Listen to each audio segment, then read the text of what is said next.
Oremos. Oh Dios, protector de todos los que confían en ti. Nada es firme y nada es santo sin ti. Abunda con tu misericordia para que, teniéndote a ti por soberano y guía, pasemos por lo que es temporal y no perdamos lo que es eterno. Por Jesucristo, tu Hijo nuestro Señor, que vive y reina contigo y con el Espíritu Santo, siempre un solo Dios, por los siglos de los siglos. Amén. Somos criaturas terrenales encuadrado por el tiempo. Por ende, es normal que pensamos mayormente en cosas temporales y terrenales. Lo que nos está pasando ahora mismo, o lo que nos ha pasado, o lo que nos va a pasar a nuestros cuerpos durante esta vida. Estos son los temas que nos ocupan normalmente.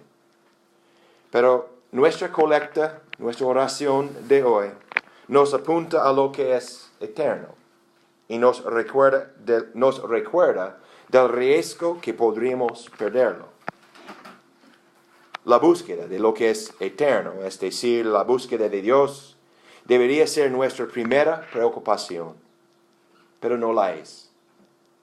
Esta falta de preocupación por Dios es nuestro pecado principal. Aunque no parece tan grave como hurtar, cometer adulterio o asesinar, estos y todos los otros pecados son derivados de nuestro error principal. No amamos a Dios con todo nuestro corazón, mente y fuerza.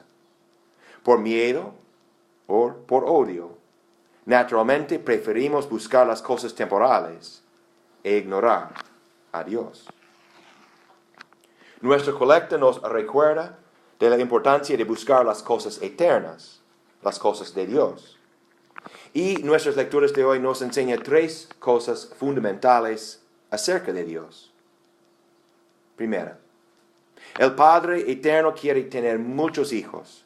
Quiere tener a una herencia de muchísima gente con Él por la eternidad.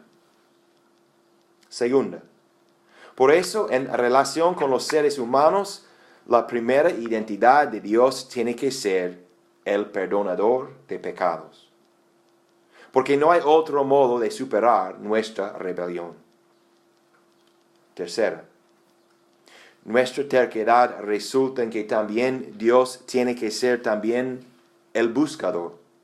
No solamente ganando y ofreciendo el perdón de los pecados, pero también Él tiene que buscarnos. Él nos busca, nos rastrea, incluso nos persigue para rescatarnos de nuestra propia estupidez. Revisemos entonces brevemente las lecturas con estas 3 cosas en mente. Primero, el Antiguo Testamento de Miqueas 7, 18 a 20.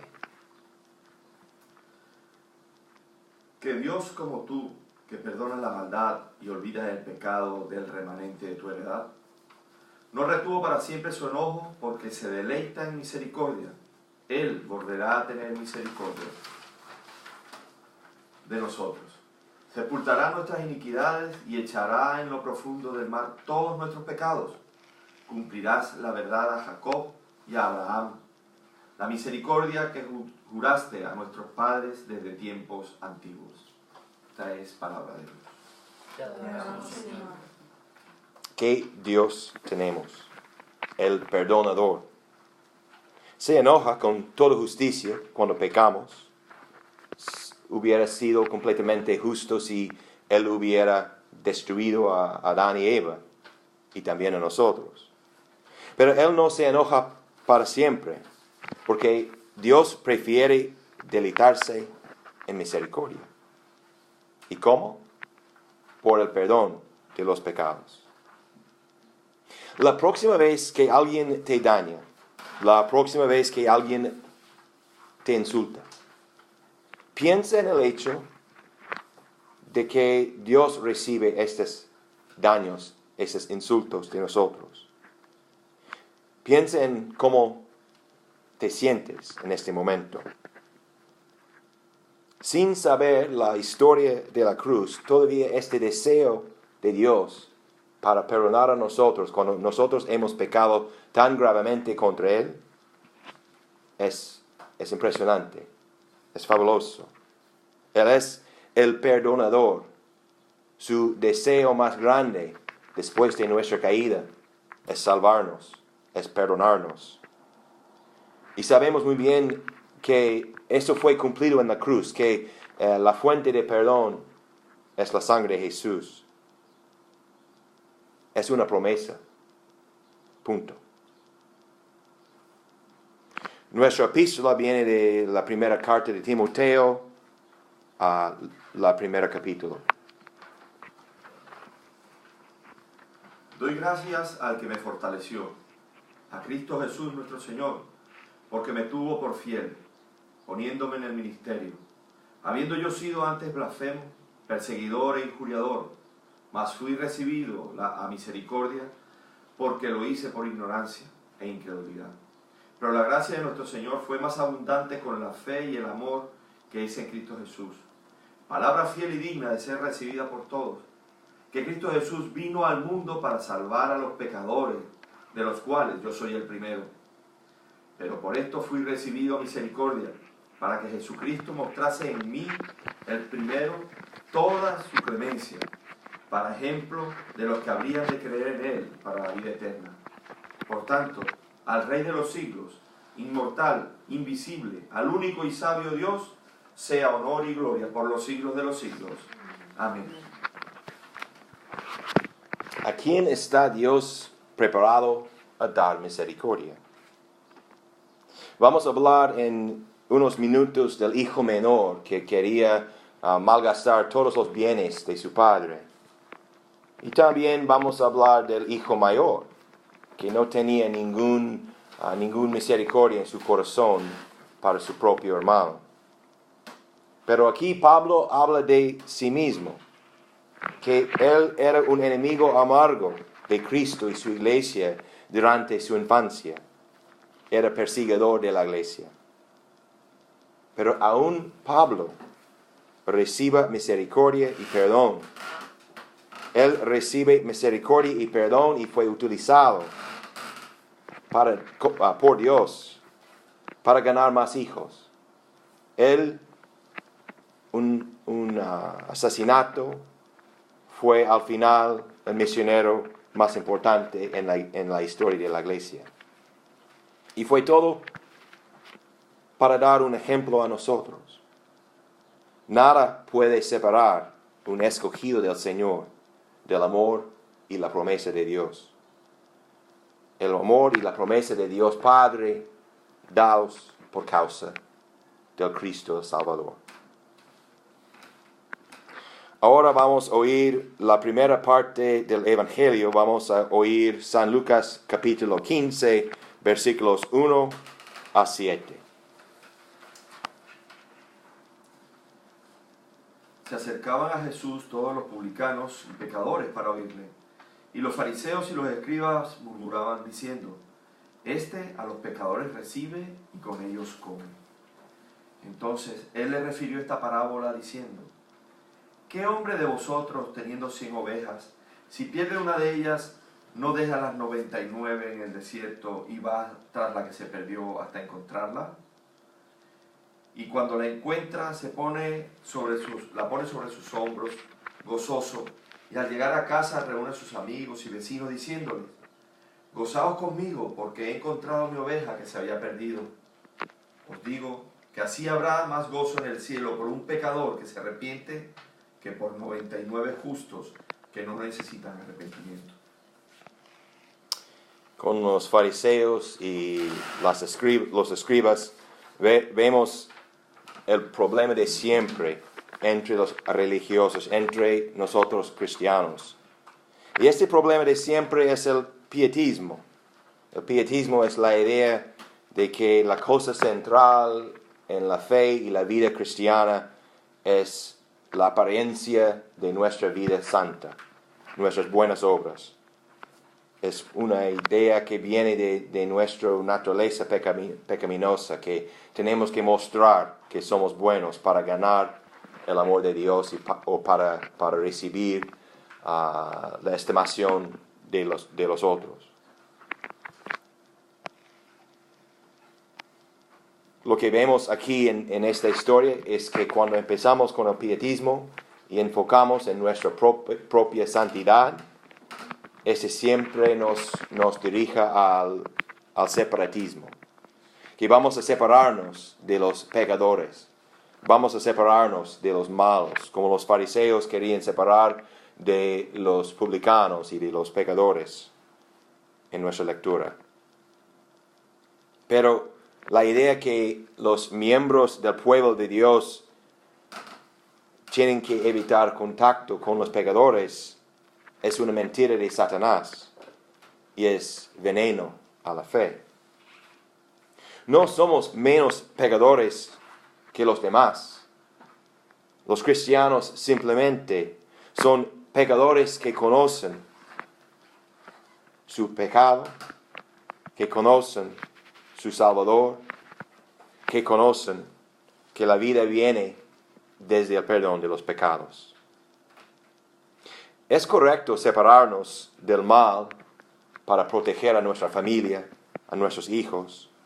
Es correcto separarnos del mal para no celebrar el mal, para no vivir en ello.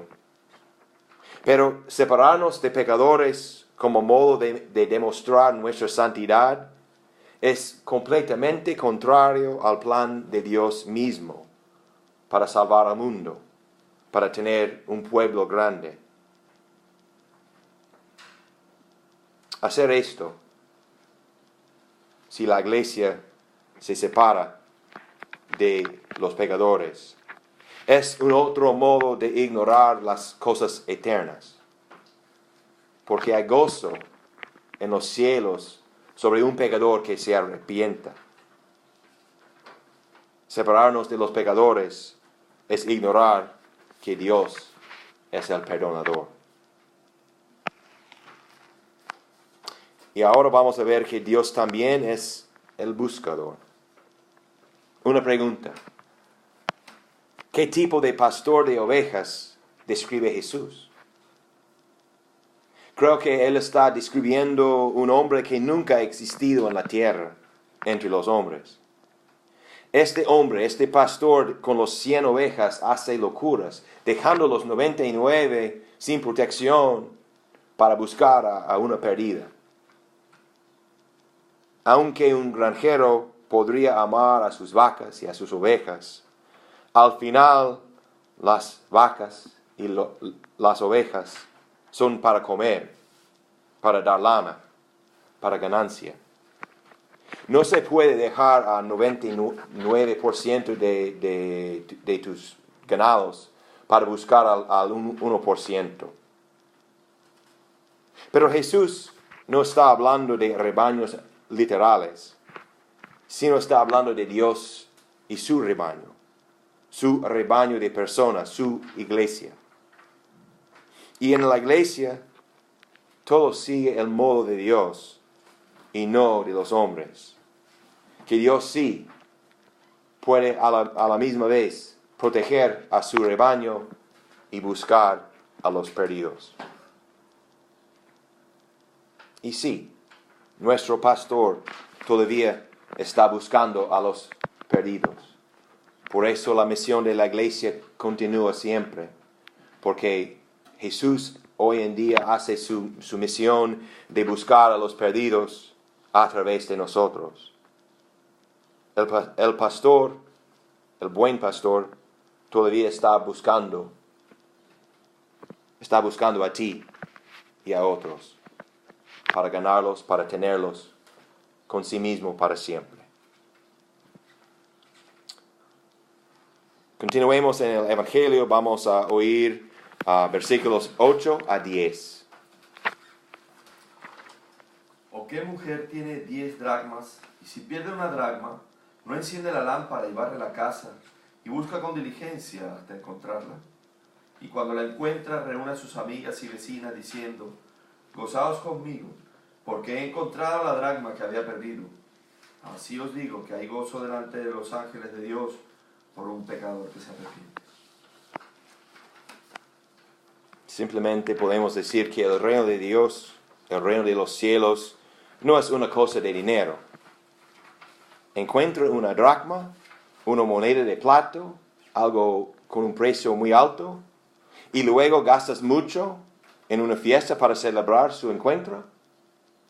Esto no tiene mucho sentido económicamente. Pero a Dios, el buscador, sí, tiene todo el sentido, porque es su deseo más grande. Vamos ahora a la primera parte del parábola del Padre amoroso, San Lucas 15, 11 a 24. También dijo, un hombre tenía 2 hijos, y el menor de ellos dijo a su padre, Padre, dame la parte de los bienes que me corresponde, y le repartió los bienes. No muchos días después, juntándolo todo, el hijo menor se fue lejos a una provincia apartada, y allí desperdició sus bienes, viviendo perdidamente. Y cuando todo lo hubo malgastado, vino una gran hambre en aquella provincia, y comenzó a faltarle, y fue y se arrimó a uno de los ciudadanos de aquella tierra, el cual le envió a su hacienda para que apacentase cerdos. Y deseaba llenar su vientre de las algarrobas que comían los cerdos, pero nadie le daba. Y volviendo en sí dijo, ¿cuántos jornaleros en casa de mi padre tienen abundancia de pan, y yo aquí perezco de hambre? Me levantaré e iré a mi padre y le diré, Padre, he pecado contra el cielo y contra ti. Ya no soy digno de ser llamado tu hijo. Hazme como a uno de tus jornaleros. Y levantándose, vino a su padre. Y cuando aún estaba lejos, lo vio su padre y fue movido a misericordia. Y corrió y se echó sobre su cuello y le besó. Y el hijo le dijo, Padre, he pecado contra el cielo y contra ti, y ya no soy digno de ser llamado tu hijo. Pero el padre dijo a sus siervos, sacad el mejor vestido y vestidle, y poned un anillo en su mano y calzado en sus pies, y traed el becerro gordo y matadlo, y comamos, y hagamos fiesta, porque este, mi hijo, muerto era y ha revivido, se había perdido y es hallado, y comenzaron a regocijarse. ¿Qué podemos decir del hijo menor? ¿Qué significa pedir la herencia de tu padre cuando tu padre todavía vive? Normalmente recibimos la herencia cuando nuestros padres se mueren. Entonces, cuando el hijo menor pide su herencia de su padre, está deseando su muerte. La muerte del Padre, la muerte de Dios, ser nuestros propios dioses, es al fondo nuestro pecado original. Y vemos esto en este hijo menor, que él no quiere a su padre y quiere ser completamente independiente de su padre, es decir, que su padre se muere. Pero el padre está preparado a gastar todos los bienes de este mundo para ganar a su hijo menor. El padre sabe que los bienes son temporales, que no pueden durar. Muchas veces los bienes no duran aún por toda la vida terrenal. Y si nos separamos del dador de todos los bienes, entonces vamos a saber nuestra necesidad de un padre. Y entonces fue necesario un sufrimiento profundo para que el hijo menor quisiera volver a su padre. Él pensaba en volver a su padre como empleado, que es el camino de la ley. Pero todo el tiempo, el padre estaba esperándole, no para hacerle un empleado, no para castigarle, para recibirle de nuevo como un hijo amado. El padre no tenía preocupación por su honor, su reputación, qué iba a decir los vecinos, viendo que este hombre está preparado para sufrir todo, para este hijo muy malo. No importa a él. La única cosa que importa al padre es este hijo.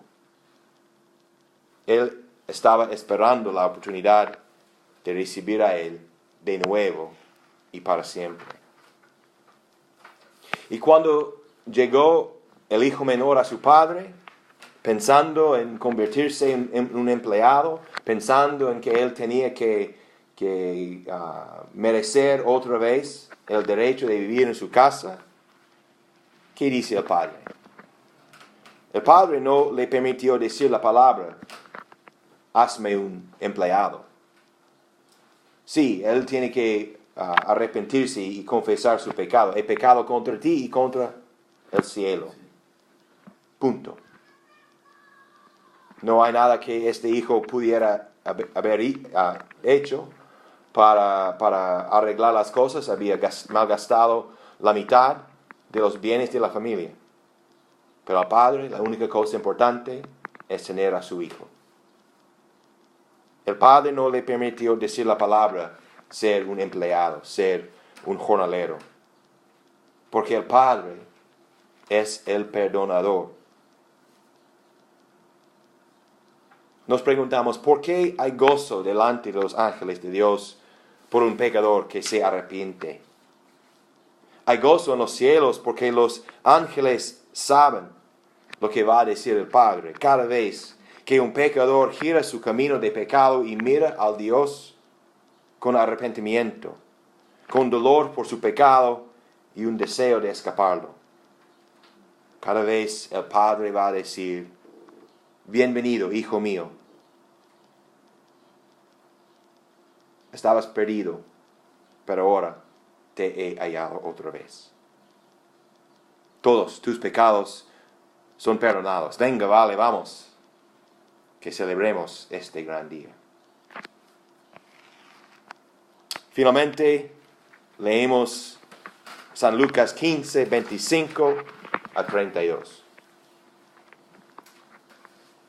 Y su hijo mayor estaba en el campo, y cuando vino y llegó cerca de la casa, oyó la música y las danzas. Y llamando a uno de sus criados, le preguntó cuál era aquello, qué era aquello. Él le dijo, tu hermano ha venido y tu padre ha hecho matar el becerro gordo por haberle recibido bueno y sano. Entonces se enojó y no quería entrar. Salió por tanto su padre y le rogaba que entrase. Mas él respondiendo dijo al padre, he aquí tantos años te sirvo, no habiéndote desobedecido jamás, y nunca me has dado ni un cabrito para gozarme con mis amigos. Pero cuando vino este tu hijo, que ha consumido tus bienes con rameras, has hecho matar para él el becerro gordo. Entonces le dijo, hijo mío, tú siempre estás conmigo, y todas mis cosas son tuyas.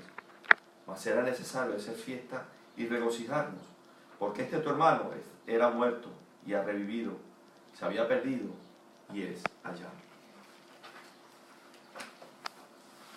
El hijo mayor, el hermano mayor.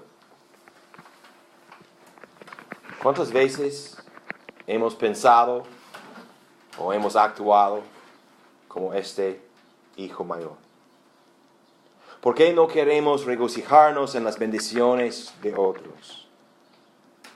Siendo pecadores que conocen la gracia de Dios, ¿por qué somos capaces de envidia cuando alguien recibe el perdón de Dios?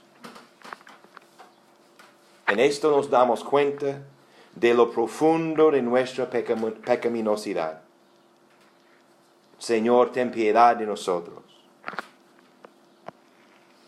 La piedad Él tiene. Todavía, aún con este hermano mayor, el Padre busca. El Padre busca para ganar un hijo otra vez.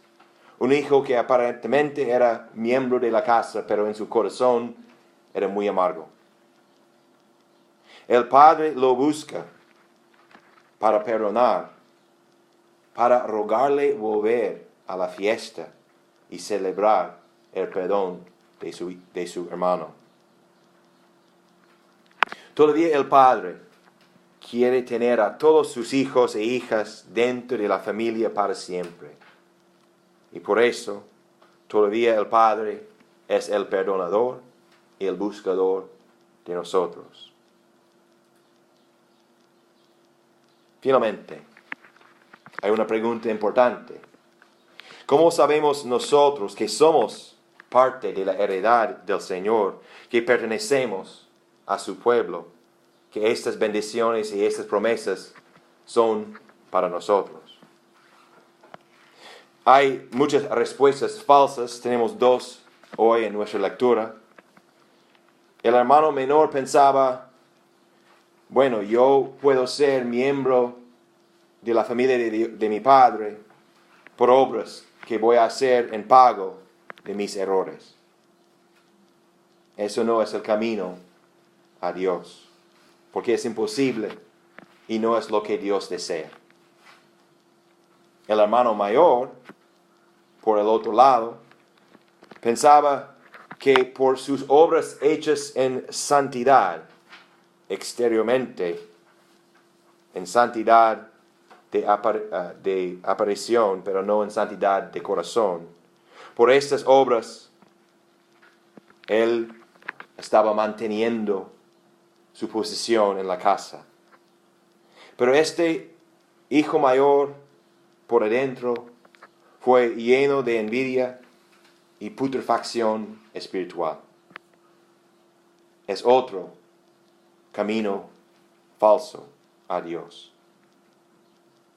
Pero el padre responde así: ¿cómo sabéis que sois parte de la heredad del Señor, que pertenecéis a su pueblo?